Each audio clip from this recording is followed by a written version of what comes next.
This is Nancy Halverson with the MRINetwork. Today's guest joining me from Manchester is Sandra Hill. Welcome, Sandra.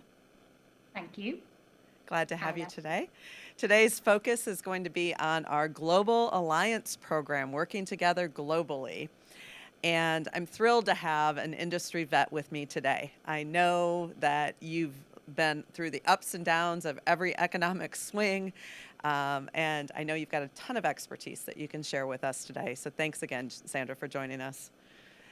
If you would please indulge us with a quick introduction of you and your illustrious career with us. How many years in the business? How long have you been doing this? Not only just with the MRI, but your industry background as a whole. Oh, um, well, I've been with MRI for just over 25 years now, doing executive search. But I've been doing recruitment for 38 years. I was obviously 3 years old when I started. Of course, of course. I'm in Manchester, England. Best football team, obviously. We knew you would squeeze that in, Sandra. We knew you would. So talk to us a little bit about your expertise. You've developed quite the reputation in the UK. Your firm is well known. What industries do you support, Sandra? Um, we work really focusing on the high-tech end of engineering. So we work in aerospace, aircraft interiors, automotive, again, looking at the high-tech side of that, industrial engineering, and oil and gas. I really focus on engineering-led businesses because I was an engineer earlier on in my career, so it fits well with me. So that might explain why you like to go after the companies that are going through major changes. You're known to be one that thrives in that type of environment when companies are going through a complete upheaval. Can you talk to us a little bit about that, Sandra? Yeah, I think I actually had a client I've just placed a CEO with, and he said to me, I said, why did you come to me? And he said, well, who else would I go to? He said, you know the sector, I like the way you work, and you get the job done. And I think for me, it's about really getting to understand your customer, understand what they're looking for. I spend 1 to 2 hours with them taking the brief to make sure that I understand not only about what they're looking for, but also about them as well. Because ultimately, the person that we place is probably going to report to them and has got to be able to have a good connection with them. And if that doesn't happen, we've got a problem.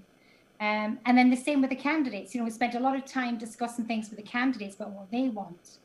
And when you know you've got it right is when what the client says they're looking for and what the candidate says they're looking for, and it comes together.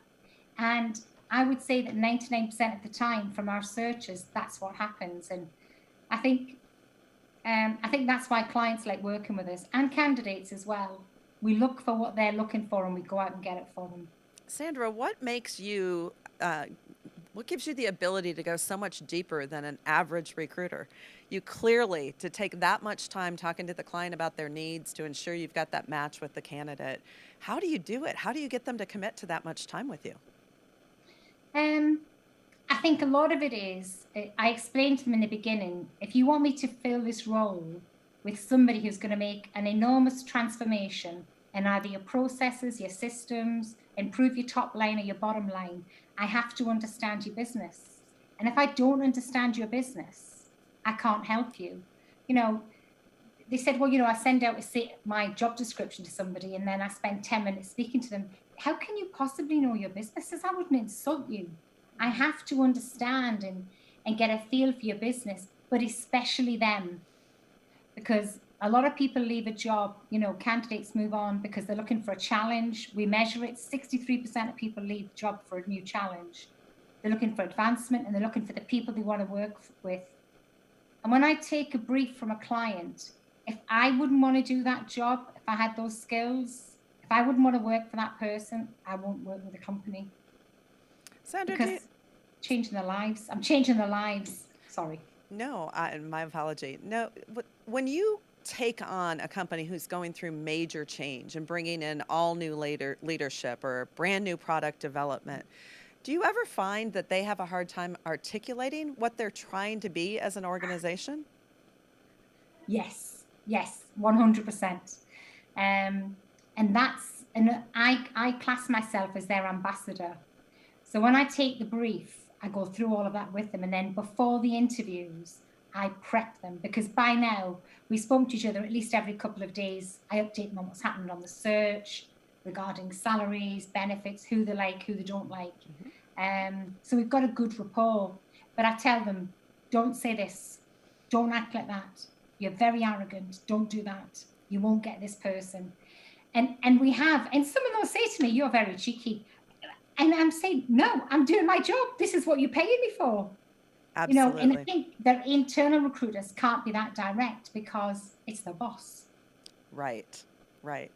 Whereas I can be that direct. Yeah, and you need to be that direct in order to ensure that that match is what it is on paper and what it is at first blush as well. So Yeah. it doesn't surprise me at all that you've got that reputation, Sandra.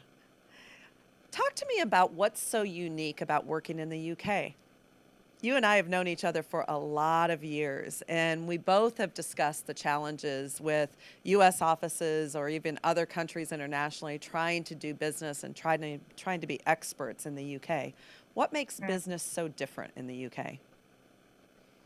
I think a lot of people say, well, as long as I know what the benefits are and the salaries, and I can do that, it's fine. I think a lot of it is culture. You know, there are different ways that you approach people. If you're headhunting in America or in Asia or in other parts of Europe, you will approach people in a certain way. If you make that same approach to somebody in the UK, they could be insulted. Hmm. And I think you have to understand that when you're actually looking to do a search in any country. As you know, I do a lot of searches in other countries, but I work with the offices in those countries for that very reason. They start the process. You could lose the best candidate for the job because you've insulted them by saying, I've got a job, it sounds great, you know, here's the salary, what are you on? You've got to build a relationship with people. And I think each country, and certainly the UK at a senior level, you have to introduce yourself. They have to understand your value to them, who you are, what your reputation is, before they'll start divulging their details to you.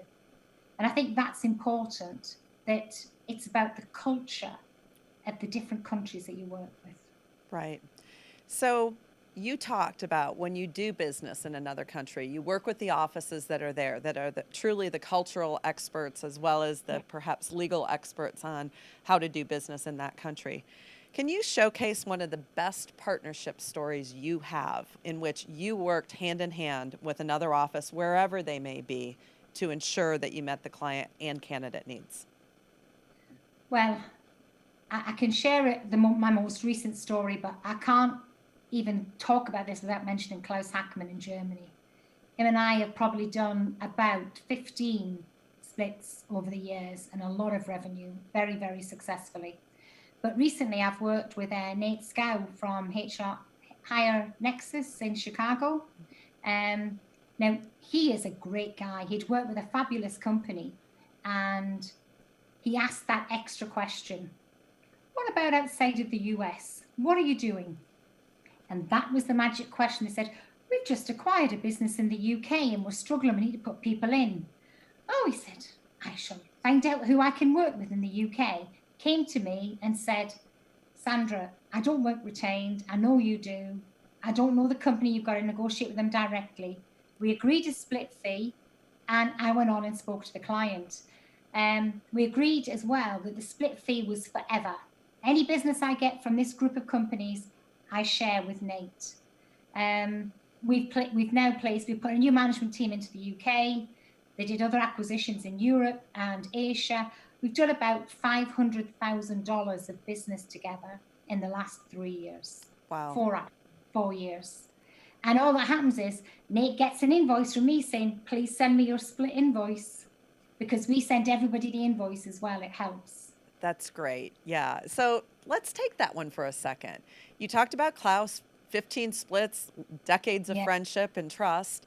Nate asked one simple question, and it developed into a trusted partnership between the two of you. How did you Yeah. go about knowing he was the right partner for you, Sandra? Um, well, Nate has got a tremendous personality. He's got tons of energy. And when we spoke about, he asked me a lot about how I work with the candidates and the clients. He wanted to make sure that I was a good partner and I treated people right. He then let me speak to his VP of HR. Now that took a lot of trust for him to let me to speak to his main client. And we had a very good conversation, and she said, I trust this woman to do the work. And I think that's what it was all about. It was developing the relationship and the trust. Right. And I think with Nate, and if I needed work where he is in Chicago, or Chicago, as we call it, I would definitely trust Nate, especially if you need it done quick, because that man can work. Yeah, that's great. That's an awesome story. What about Mhm. any partnerships that have gone wrong? Are there lessons that we can all learn? Because we know trust is such a critical element with both the partner, the MRI partner, but also with the client and candidate. Can you share any lessons learned to keep people from having a disastrous outcome with clients and candidates? Yeah, well, I tracked some work with a company who headquartered mainly in the UK, and it was looking good. I won a major piece of business for the US, and I went to this office. I'd met him a lot at the global conferences, and I said, I'm going to work hard to get a piece of business for us to share. And we placed the guy. Now, the client was unbelievably impressed. The person that was doing the job was 72 years of age. They were too scared to let him go because only he knew the job and the market. And anyway, the guy got the job, and 3 months later, the 72-year-old could go off and retire.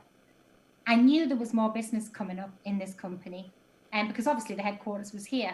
So I was expecting to hear about that.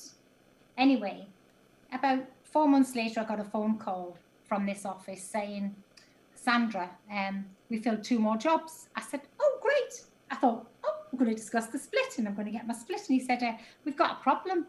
I said, oh, what is it? He said, well, we went in and did the work on the back of your terms of business from the UK, which is 30% retained. And now they won't pay the fee. So can you sort it out? I said, excuse me? You want me to sort out the fact that you've done some work with them on the back of my terms of business and we're not sharing the fee? Goodbye. Well, That broke the trust and the relationship. and I'm assuming that preceded your relationship with Nate because you got Nate cleared for all future business right out of the gate. So there's the Correct. lesson learned. Well, no, I do with everybody, actually, Nancy. Everybody knows because, and I do, like with Nate, he introduced that company to me and other companies in the group. I would never have known that company if it wasn't for Nate.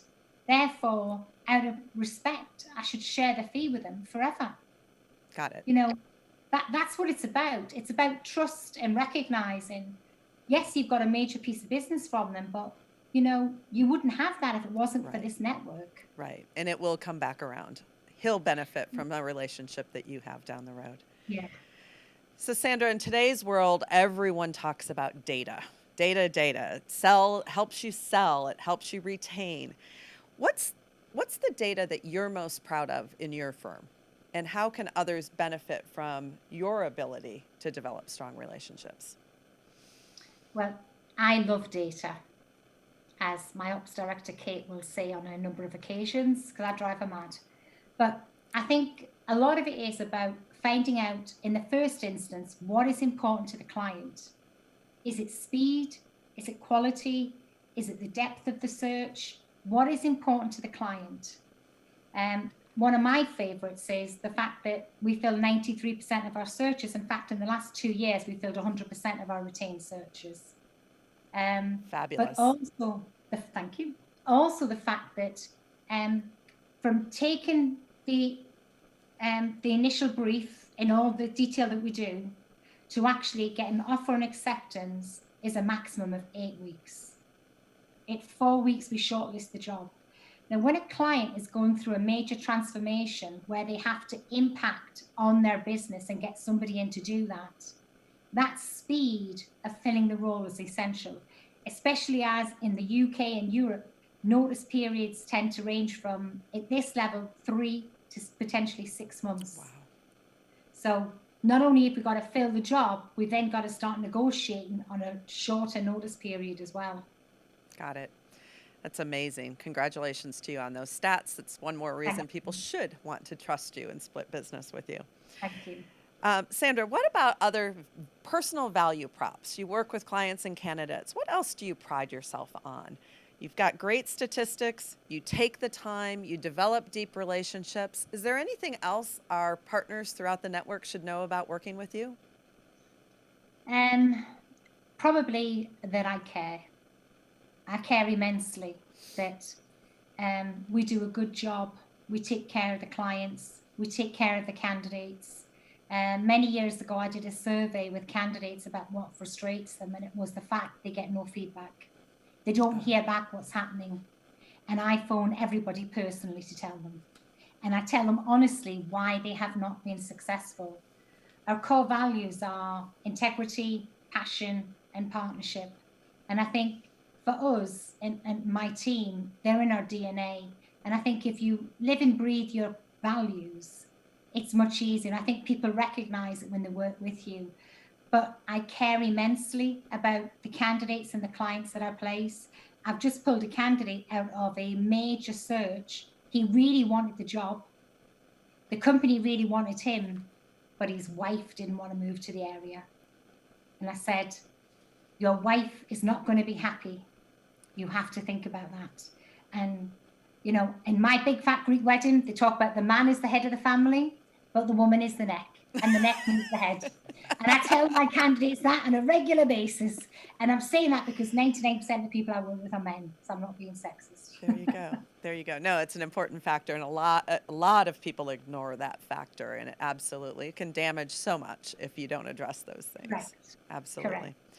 Correct. Speaking of addressing things, Brexit.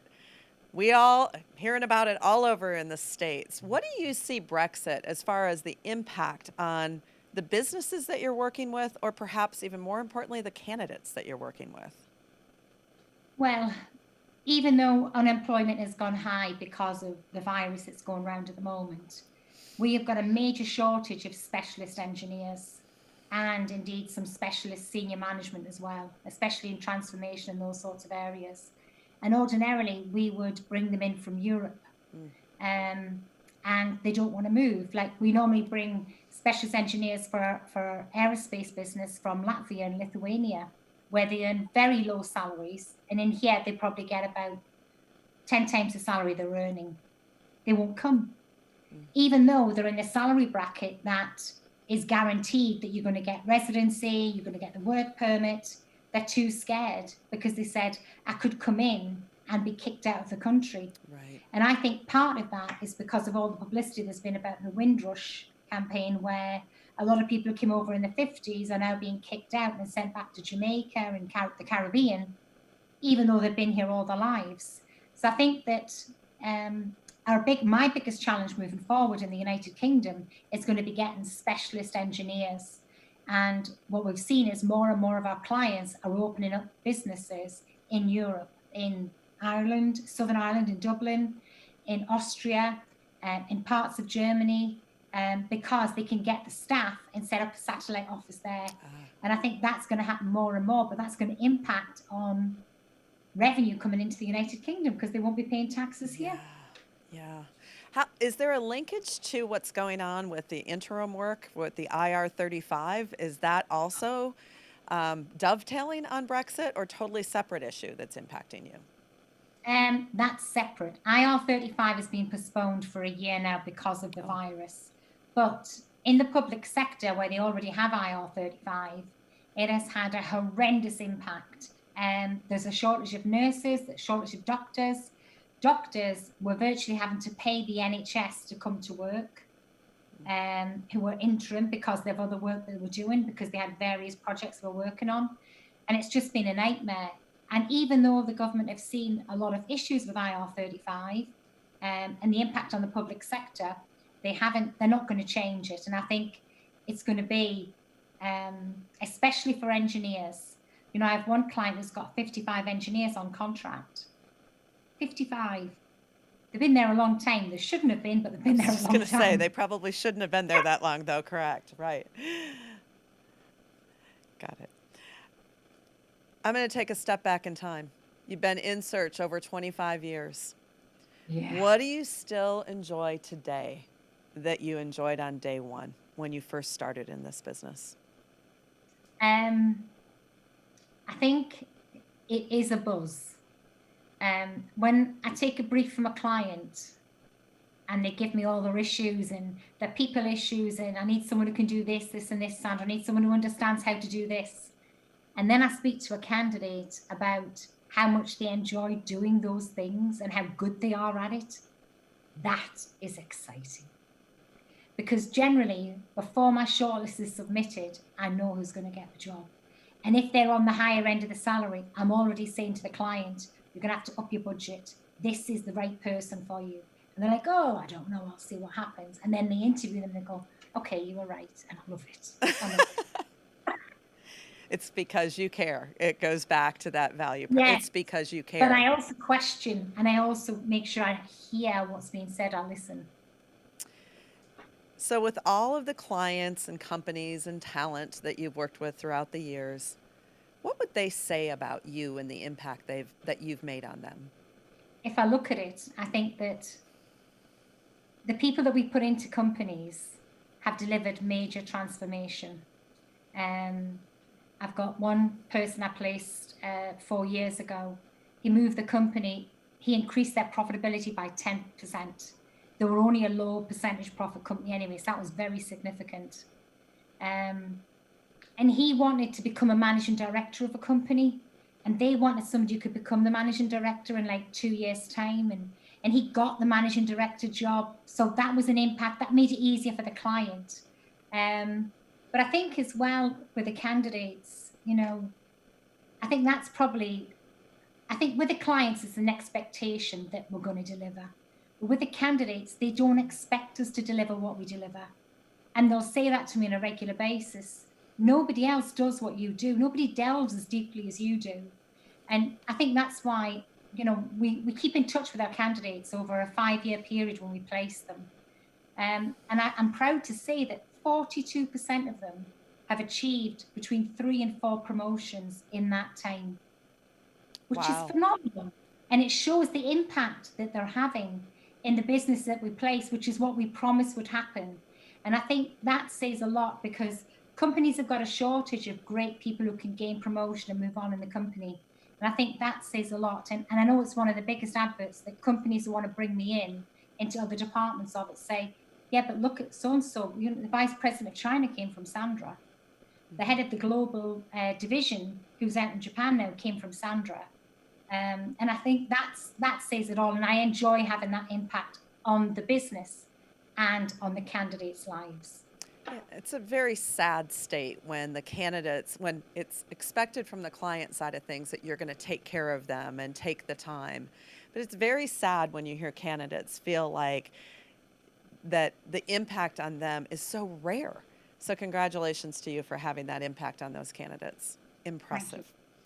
Thank you. I've got a couple other questions. Unprepared, Sandra. One of the important things that we know, you talk so much about building trust with your clients and candidates. We know that trust. We talked about it with Nate. We talked about it with Klaus. We want to make sure that members of our network get to know Sandra Hill a little bit on the personal side as well as the professional side. So, a couple quick questions, calling them quick shots.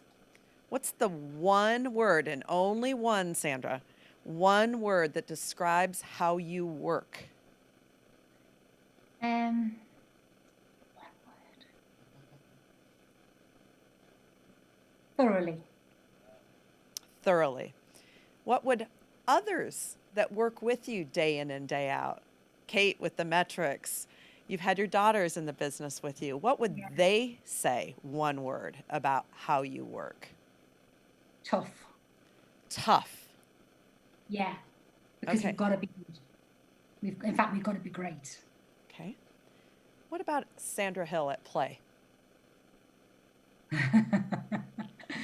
You know the answer to that question, Nancy Halverson. I think if you work hard, you've got to play hard. I have a lot of fun. I've got 2 great daughters. I have 5 brothers. and 3 sisters and 46 immediate family. I have a lot of fun with my family And and a, my friends. and a very contagious laugh to go along with that fun. What's your fatal flaw? I'm soft. Now, I you can just be, said you were tough. You can't be soft and tough at the same time, can you? my team will say I'm tough because they have to get it done right. And if they don't, I can get upset. But I'm really soft. My girls can wind me round their little finger and they get everything they want. And even with my team, I won't let any of them come back to work until things are really safe. They've got children. It isn't worth it. So I will go into the office next week and start working in the office, but they won't come back for some time. So I think in that respect, I'm soft in terms of I like people to be happy. Okay. And that's how soft I am in that respect. 2 more. This one, I feel like everybody needs to be looking. If you're listening to this and not watching your screen, you might want to tune into the screen. What's your secret talent? Oh, I don't know. Oh, come on. That eyebrow. Oh, oh yeah. I don't have to say anything to her. I just do. So watch Yeah. out, partners. If Sandra's giving you the eyebrow, you know you're in trouble and there's some trust breaking happening. Yeah. I'll tell you what freaked me out the most was when my daughters became teenagers, they could do the eyebrow to me. Oh. That freaked me out. Knowing your daughters, I'm sure that's a great family photo that you should get at some point. Oh, that's a good idea. Yeah. One final question to get to know Sandra Hill, future partners in business. If you were to go to bed this evening and wake up tomorrow and you've gained one new quality, what would you wish for?